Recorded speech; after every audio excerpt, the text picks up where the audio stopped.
versus Brown.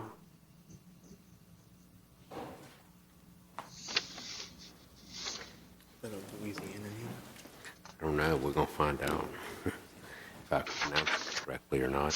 Which case did you call, Your Honor? Dimanche versus Brown. Yes. Dimanche versus Brown? Okay, yeah. Yeah. Okay, we misheard. Are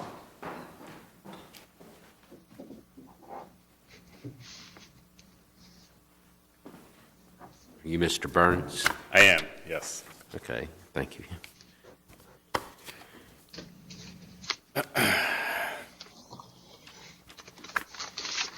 Good morning, Your Honors, and may it please the Court. I'm Thomas Burns, and I represent Mr. Dimanche. At the outset, I'd like to acknowledge that in light of the limited remand and the supplemented record, Mr. Dimanche's argument that he was excused from administrative exhaustion is exceedingly problematic. And I promise we'll get to that in a few minutes. But first, I'd like to talk about the exhaustion itself. And the supplemented record has no effect on the textual argument that the direct grievance to the Secretary exhausted all available administrative remedies for Mr. Dimanche. And that's because that grievance qualified as a grievance of reprisal or a grievance of a sensitive nature.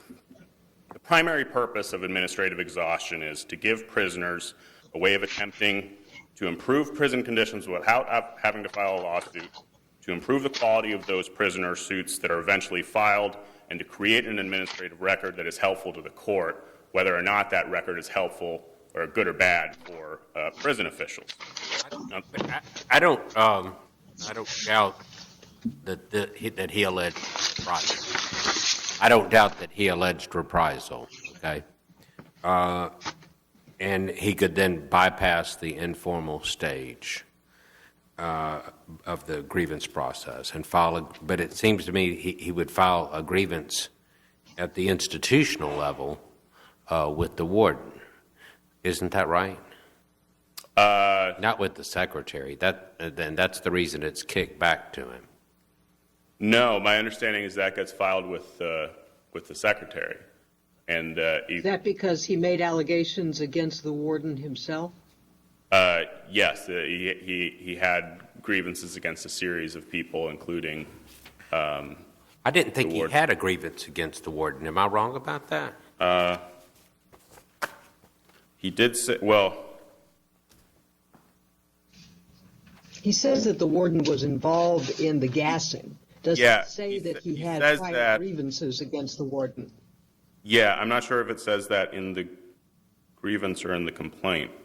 In the complaint, he definitely says, the warden did some stuff. Well, I wanted to know what was in the grievance, though. Okay. The Secretary kicks it back, and it appeared to me that the proper thing to do was to file it with the warden because nothing had been alleged against the warden. Now, part of the problem is that when it's kicked back to him, the time for filing has been expired. Yeah. But the grievance process, the regs, provide that he's entitled to file late then because, there's specific provision for that if he can show that it was not feasible to file the grievance within the relevant period.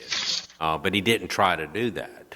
No, he didn't try to do that. The Turner against Burnside case addresses that and says when the regulations fail or when they fail to follow the regulations, then you don't need to ask for the extension. But my understanding of the grievance was that this was properly filed with the Secretary in the first place and that they shouldn't have kicked it back. If you lose that argument, you lose, right? Yeah, I do. My reading of the section of the Florida Administrative Code 33-103.06 is that if you allege in your grievance that it's a grievance of reprisal or an emergency grievance, you can go directly to the Secretary.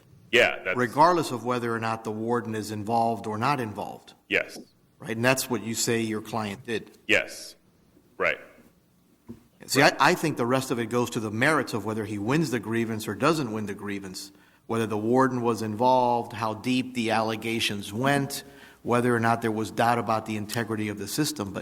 But in terms of exhausting remedies, it seems to me that he did what the regulation required him to do. He said in the first sentence, I am in fear for my life here at Quincy Annex and at Liberty CI. And then he begins by explaining that he had been gassed for filing grievances. And then he says at the very end, it is only a matter of time before I am set up for another false disciplinary report and I am sent back to CM to be gassed to death.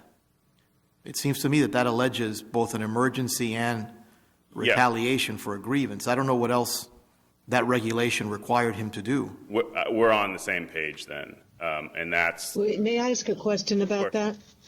And I'm sorry to interrupt you. The report and recommendation that the magistrate judge issued that I think the district court adopted stated that the first problem was the failure to identify the prison officials that this was a direct grievance, that is, one that bypassed the informal and formal levels, went directly to the state. So I've really got two questions. Is that required by the applicable regulations? And am I correct in thinking that the state understood it as a direct grievance, even if it wasn't labeled as such, and kicked it back because they didn't think it was properly filed as a direct grievance? Right. I think what's happening is the state is interpreting this regulation to say you have to use these magic words and call it a direct grievance or call it a grievance of reprisal or call it a sensitive grievance, and you basically have to do that in the first sentence. I read the regulations differently. I think the regulations are going to the substance of the allegations and some of the words. We just have different interpretations of the words. So, for example, in Code 33-103.0076A1, it says that's where the requirements are, and it says the inmate shall state at the beginning of Part A that the grievance concerns either a grievance of reprisal or a grievance of a sensitive nature. So one of the key phrases that we have to sort of interpret is what does it mean to state something? Right. And this is where the state is saying that means you've got to use the magic words. You've got to say it's literally write grievance of reprisal or grievance of a sensitive nature. And I don't read that. I understand state to mean to declare definitely or specifically, and that's really getting to the substance of what those allegations are. And here, it's like he's saying, I'm being retaliated against. I'm filing grievances, and some really bad stuff is happening to me. So that's my grievance. So he stated it. Is there anything in the grievance on the very first page, at the bottom right-hand corner, there's something written there? Is there anything in the record about who wrote it? No, there's not. It says reprisals for grievances wrote. I don't know what... I'm guessing, based on the bad grammar, that that's written by the inmate, but I don't know. The record doesn't speak one way or the other on that question. So I want to back up a moment. As I read the Florida Administrative Code 33-103.0061A, that the inmate who files the formal grievance files it in this situation directly with the warden or assistant warden, right? Ordinarily, yeah, that's the case. There's kind of two grievances, or I guess three grievances. You can just sort of complain to somebody orally, okay, or you can write an informal grievance and you say, hey, this person is doing something I don't like. Or you can write a formal grievance to the warden. Right. And sort of typically you would run through the gamut there. And then you would say, okay, I've done it. Hey, Secretary, he didn't help do me. the first two. No. He wasn't required to if this was alleging reprisal, right? Right. But I don't understand, why wasn't he required to file? There's nothing, I'm looking at the grievance, there's nothing in the grievance, as I see it, about the warden. Why wasn't he required to file it with the warden or assistant warden? My understanding is as soon as you're talking about the reprisal of institutional staff, you don't have to file it With within anyone at the within the institution? institution, you can go. Why was up it to the kicked back by secretary. the secretary? I think it's because they were applying this rule that's like, okay, let me look at the first sentence. The first sentence doesn't use these magic words, therefore we're sending it back. And then they don't even see, well, I mean, assuming that Mr. Dimanche wrote the thing in the lower right-hand corner, they don't recognize it as what it is. And I guess even worse, if they were the ones who wrote it, they recognize what it is, but they're kind of kicking back on it. It's not necessarily that he didn't allege reprisal, but he didn't explain why he couldn't have brought it to the attention of the warden. I disagree, Your Honor. I think he did explain that. It's just he didn't use the Where did he clearest explain language. that? He talks about okay. So that one, the rule is you got to clearly state the reason for not institutionally bringing the complaint to the attention of institutional staff and bypassing the informal and formal grievance steps of the institution or facility. And he gives reasons. He doesn't say the reason why I'm bypassing institutional staff is this, and the other reason I'm bypassing institutional staff. Yeah, is I understand that. He gives But reasons, and the reasons are, to answer your question. Well, Hold on one minute. Okay. Let's make sure you understand What is my this- question. yeah, go ahead. I want to make because sure. then I have a follow-up. Sure. Does he ever say why he can't file it with the warden or assistant warden?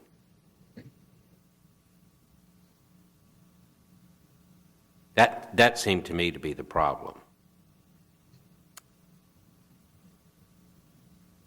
He doesn't use that language, but I think he's giving reasons that do explain why he can't do that. And he says, like, for example, I was promised I would be sent to close management and gassed to death if I wrote another grievance.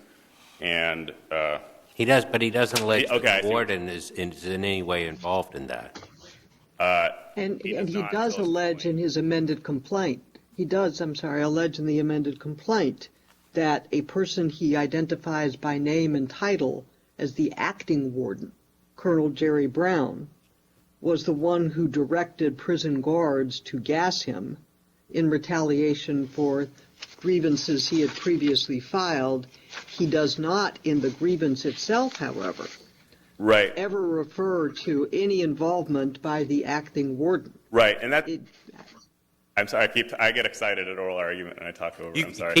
You need to answer our questions, and this is a complicated matter, and you were appointed to help us. Okay. So you're on my time. There's, I guess, one point that I want to make there is the Supreme Court has said you don't have to exhaust remedies as to each defendant. It's just like you got to exhaust the claim. So, he can sue the warden even though he's not named him in the grievance. Yeah, I'm not worried. it's a- I'm not worried about whether he sued the right party. Okay, This is an exhaustion problem I'm concerned Right, about. of course. And I agree.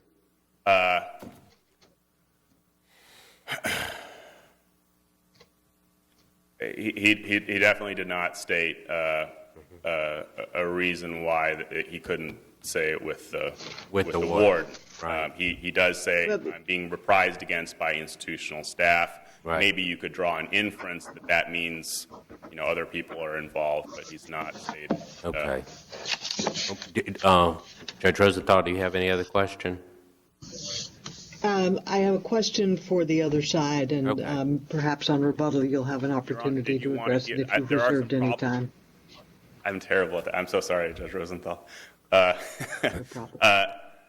Do you want to hear on the Turner against Burnside issue, which is problematic? Or do you just want to? Are you guys?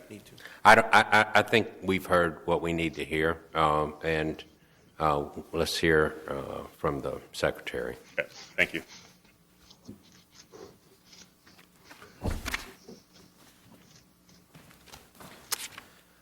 Mr. Gellis. Good morning, Your Honors. My name is Sean Gallis. I represent the appellees.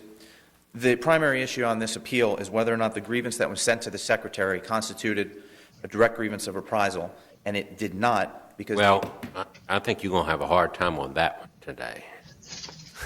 Yes, Your Honor. You do understand why? I mean, he says a lot that would suggest that this is reprisal, doesn't he?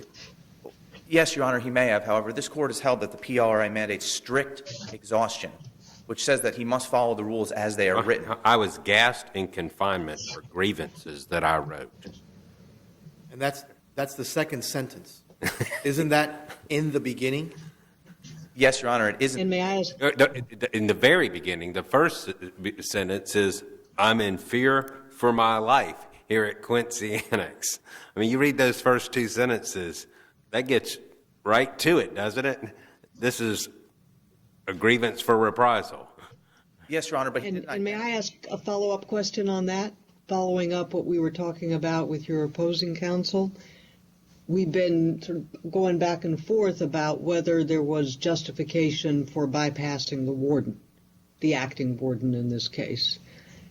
And if you look at the grievance itself, he says, but as my gassing was planned, the confinement officers called the colonel, who told them to hold me until I was gassed.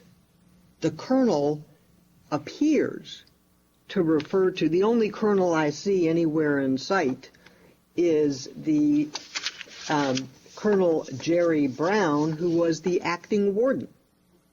Now, is it too much to expect the state to go to that level of detail to understand that this is a direct grievance, and the reason that the warden, as opposed to the officers, the correctional officers, aren't being, that exhaustion is excused as to the warden himself, is that the warden himself is made part of the grievance? Well, Your Honor, the appellant may have written that in the complaint. However, it was not anywhere within the grievance. No, it's in the grievance. That he was the It's in the grievance. But as my gassing was planned, the confinement officers called the colonel. That appears to refer to the acting warden. Well, the warden would not have been the colonel. The allegation that the colonel was the acting warden did not appear until the complaint, and therefore he deprived DOC officials at central office of having the opportunity to address this complaint internally, because he didn't. I don't believe he wrote anywhere in the grievance that the colonel was the acting warden at the time. And furthermore, the trial court found that the appellant did not state an adequate reason as to why he bypassed the informal and formal grievance procedures in the report and recommendation. And that would be reviewed under a clear error standard as a factual finding under Turner v. Burnside. And that's the second prong of the direct grievance requirement under 33103.007-6A2. Not only must you allege that it's a direct grievance of reprisal, but you also must give an adequate explanation as to why you bypassed the informal and formal grievance stage. And the trial court found that he had not done that in this case. And I guess that's my question. What else did he need to say beyond the officers here are the ones who's doing it, and they were acting at the direction of someone who he identifies as the colonel? And I don't know who else the colonel is on this record, and what else an inmate must say to tell the state it's a direct grievance and here's why. The inmate would have to say something to the effect of, I cannot file informal and informal grievances with the warden because the warden is involved in this gassing and is retaliating against me personally. Were I to inform the warden, it would cause further harm to me because the warden is involved in this plan to retaliate against me. So The inmates in Florida must be different than they are in Texas. So wait, I want to make sure I understand it then. So you would recognize that he has said enough to explain why he's not filing the grievance with anyone below at least the warden or assistant warden. Is that right? I would say that based on what he wrote in the grievance, I mean, he says, I'm fear for my life. I've been gassed for filing grievances. I assume that's the kinds of grievances that you would be expecting him to file again. You would agree, would you not? Everyone at the department would know he wasn't required to do that again. Your point is that he hasn't alleged, though, why he can't bring it to the attention of the warden or assistant warden. Is that right? yes, and the trial court found that as well, that he did not give an adequate justification for bypassing the informal and formal grievance step. And I believe there may have been What would have been All no, what is the informal grievance that he could have done? I mean, that's what he's done before, and he got gassed for, right? That's what he's claiming he did. But you really don't want him to do that again. And assuming that his allegations are correct, and that I know it's an assumption, but it's all we have, you really don't want to make him go through the informal process again with people who are going to gas him again, right? No, you would not want to make him So do that. who does he, I thought we were past the whole formal, informal grievance thing. I think what I did Judge too. Pryor is trying to get to is that this direct grievance thing may not always be filed with the secretary, and you may have to go a level below the secretary at the institutional level. But that doesn't mean you can't file directly without going through the informal process first, right? Oh, no, of course not. He could have filed this, if he had filed this directly with the warden, there'd be exhaustion, right? If it was denied and he appealed it to the secretary and they denied it. Of Yeah, course, of but that's- course. Of course, but as this being the first step, if he had filed this with the warden of the institution, there'd be exhaustion at that level, right? Correct. Okay. Correct. But the rule doesn't require that they always have to do the informal and formal process. They're allowed to file a direct grievance directly to the warden without the informal and formal step Right. if they follow the rules. And I think the fact that DOC rejected this grievance without treating it as a direct grievance of reprisal evidences that they didn't consider it to be one and it didn't comply with that rule. Well, you're saying that, but I'm not sure that that's the way to read the denial. It could have been seen as a grievance of reprisal, but that it wasn't sent to the appropriate people. Yeah, the warden. That's a very different thing to say, Right. we're not reading this as a grievance of reprisal, and that's nowhere in the box where the reason for the denial is typed in, That is correct. right? Yes. So we could read that as failed to file with the warden or assistant warden or to explain why you couldn't file with them, right? Yes. The problem is then, by the time he gets it, the time for filing a new one, the time period has expired, but the rules do, it looks like, allow for him to file and explain that he couldn't have filed. It wasn't feasible for him to file within that time period. Is that right? Yes, the rules do provide that an inmate may file an untimely grievance and provide a justifiable explanation as to why he did not comply with the time limits. Is that regulation written out in the permissive? I'm sorry, I don't. The regulation, I haven't read that regulation, so I'm asking. That regulation that allows a prisoner to file something that would otherwise have been untimely because the institution didn't get him the materials in time or whatever, is that written in the obligatory sense or the permissive sense? Well, let me help you. Okay. I think it's, you tell me if I've got the right one. 33103.011, paren 2, quote, an extension of the above stated time periods shall be granted when it is clearly demonstrated by the inmate to the satisfaction of the reviewing authority that it was not feasible to file the grievance within the relevant time periods and that the inmate made good faith effort to file in a timely manner. Right? Yes, that would be mandatory. That's the relevant provision, right? Yes.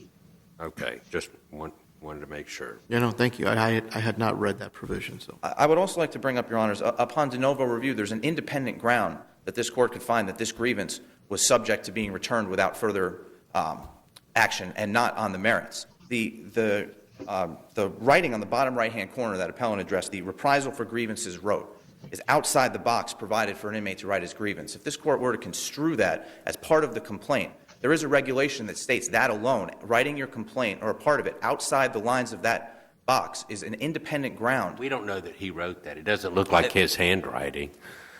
That is correct. The record does not reflect who wrote that, Your Honor. Yes. You were getting greedy. I'm sorry, Your Honor. I mean, Is your strongest argument then that he, go ahead. You could have introduced evidence on that point below, right? Yes, we could. And whoever, I don't know the person's first name, but Mr. or Ms. Solano whoever wrote the denial could have said in an affidavit, I was the only one who dealt with that grievance, and I didn't write that in the box. But there's just nothing there one way or the other, right? That would be correct. There is nothing there one way or the other in the record to let this court know. And we're not finders of fact. No. I understand, Your Honor. Is your argument, at least in part, that Mr. Dimanche waived or forfeited his ability to go back to the state and say, wait a minute, I do have an additional time period in which to file this, and here's why I have to file it with you and can't file it with the warden? No, we don't believe he waived that at all. I mean, he could have refiled another direct grievance. He could have filed the formal grievance, and I believe the supplemental grievances filed in the record show that he had no problem filing numerous grievances at the institutional level at the same institution, alleging retaliation against numerous other officers at that prison. So he was not actually unavailable to him. In this case, he just did not follow up after the grievance was rejected. So we are still stuck with the question of whether that rejection was proper or not. Yes, I don't believe the grievance was mishandled. Can I ask you a question? Yes, you may. And you'll have to excuse the non-legal nature of the question. Why would the Department of Corrections not immediately investigate an allegation of gassing against an inmate, regardless of whether or not the form was technically not provided in the right way? When an inmate says that he's in fear for his life, has been gassed, and he thinks will be gassed again?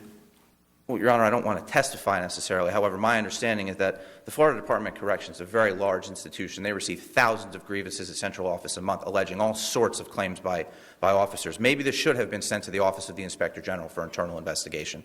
However, the record shows that it was not. And I can't speak as to why DOC did or did You know not whether take the action. the record shows that that there was never an investigation of that? Do we know that?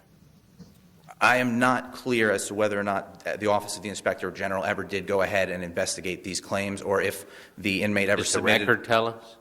Pardon? Does the record tell us one way or another? I don't believe it does, Your Honor. My only, I don't know, so I don't want to speculate, but it seems to me to be a pretty serious allegation. It may be completely unfounded, but that's a real serious, that's not an allegation that, you know, I'm not getting my 4 hours of exercise a week and you're cutting me down to 3, or you lost my toothbrush or something like that. Yeah, this is pretty serious. At the time it was filed, yes. However, in hindsight, we can see that he was not killed for filing further grievances against officers of retaliation. Well, thank God. Yes. Have we found out that he's been gassed again or not gassed again? I am not sure. I mean, You can gas without killing. That's sort of the purpose of it, of course you can. to make sure you toe the line, Yes. and that you're not going to make trouble in the future if his allegations are true. Please don't make that argument again. Yeah, it's He not, it's wasn't- not a very good thing for the state of Florida to be saying He that wasn't he's not killed? dead. Well, those were his allegations in the grievance, that he would be killed if he had filed another grievance. That he feared for his life, but, oh, well, we can all be thankful that didn't happen. Of course we can. And if there's no more questions, Your Honors. There's not. Mr. Burns. Mr. Burns, don't go off arguing something that we haven't had an argument about, okay? Of course. It sounds like we've really got just sort of one issue that you've got to work out. As Judge Rosenthal pointed out, who is the colonel? And, assuming that's the warden, is that stated clearly enough to let the prison know that that's why he was bypassing the institution and going directly to the secretary? I've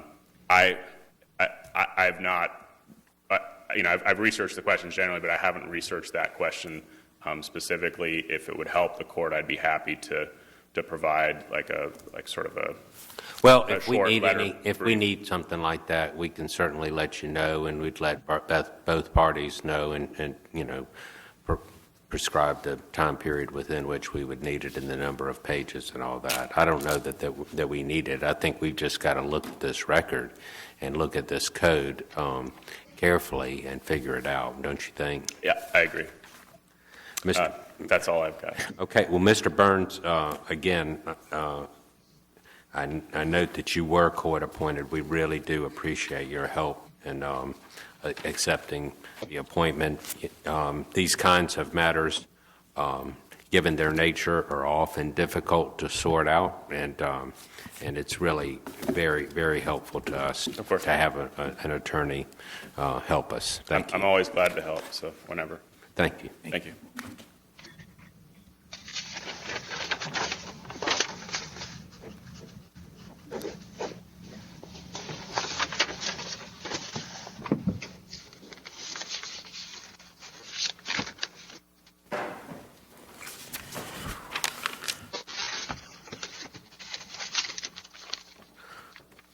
John Larry versus Trinity Physician Financial.